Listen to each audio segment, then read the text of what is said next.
இந்த 5 தப்பை மட்டும் நீங்க பண்ணிடாதீங்க. வணக்கம் மக்களே, நம்ம அங்காளி டிரைவிங் ஸ்கூல்ல இருந்து நான் உங்க வெங்கடேஷ். டிரைவ் பண்ணும் போது பொதுவா நம்ம பண்ற 5 மிஸ்டேக்ஸ் தான் இந்த வீடியோல பார்க்க போறோம். அதுல இந்த 5வது மிஸ்டேக் ரொம்ப முக்கியமானது, மிஸ் பண்ணாம பாருங்க. நம்பர் 1, போன் பேசிட்டே வண்டி ஓட்டுறது. செல்போன் பேசிட்டே வண்டி ஓட்டுறதுனால நமக்கு மட்டும் இல்லைங்க, எதிரில் வர மற்ற வாகன ஓட்டிகளுக்கும் அது மிகப்பெரிய ஆபத்தில் போய் முடியுது. ஒரு நிமிஷம் ஓரமாக நிறுத்தி நம்ம ஃபோன் பேசுறதுனால இங்கே ஒன்றும் கெட்டு போயிட போகிறது கிடையாது. ஆனால் நம்மளுடைய ஒரு நிமிஷம் அலட்சியம் மற்றவங்களோட வாழ்க்கையில் மிகப்பெரிய தாக்கத்தை ஏற்படுத்துதுங்கிறத ஒவ்வொருத்தருமே உணரணும். நம்பர் 2, வலது இடது திருப்பம்.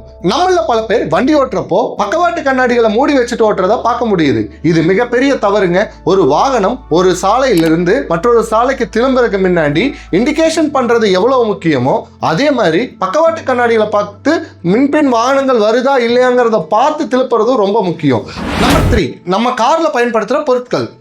என்ன, கார்ல பயன்படுத்துற பொருட்களால விபத்து ஏற்படுமா? ஆமாங்க. நம்ம கார்ல பயன்படுத்தக்கூடிய மேட்டுகளோ அல்லது நம்மளுடைய ஷூ செப்பல்களோ அல்லது நம்மளுடைய வாட்டர் பாட்டில்களோ முறையா நம்ம வைக்கல அப்படின்னா நம்மளுடைய பிரேக் பெடலுக்கு அடியில் அது போய் மாட்டிக்கிட்டு சரியான நேரத்தில் நம்ம பிரேக்கை பயன்படுத்த முடியாதனாலையும் நிறைய விபத்துகள் ஏற்படுது. நம்பர் 4, வேகம். வேகமா போறவருடைய கவனம் முழுக்க அவருடைய வேகத்தின் மேல மட்டும்தான் இருக்கும். அவரால் பக்கவாட்டில் வரக்கூடிய வாகனங்களையோ அல்லது எதிரில் வரக்கூடிய பாதசாரிகளையோ கண்டிப்பா கவனிக்க முடியாது. இதனாலையும் இங்க பல விபத்துகள் ஏற்பட்டு இருக்கு. நான் ஃபர்ஸ்டே சொன்ன மாதிரி நம்ம இப்ப பார்க்க போறது நம்பர் 5, ரொம்ப முக்கியமானது, கார் கதவுகளை திறக்கிறது. என்ன, கார் கதவை திறக்கிறதுனால என்னங்க பிரச்சனை அப்படின்னு நீங்க கேட்கறது எனக்கு புரியுது. கார் கதவுகளை திறக்கிறதுனால பிரச்சனை இல்லைங்க. நம்ம சாலை ஓரத்தில் நம்ம காரை நிறுத்தி இருக்கப்போ கவனமே இல்லாம மின்பின் பார்க்காம நம்ம கார் கதவுகளை திறக்கிறதுனால பின்னாடி வரக்கூடிய மற்ற வாகன ஓட்டிகளுக்கு தான் பிரச்சனைங்க. அதுலேயும் குறிப்பா இந்த இருசக்கர வாகனங்கள் அதுல மோதி நிறைய விபத்துகளும் நிறைய உயிரிழப்புகளும் இங்க நடந்துட்டு இருக்கு.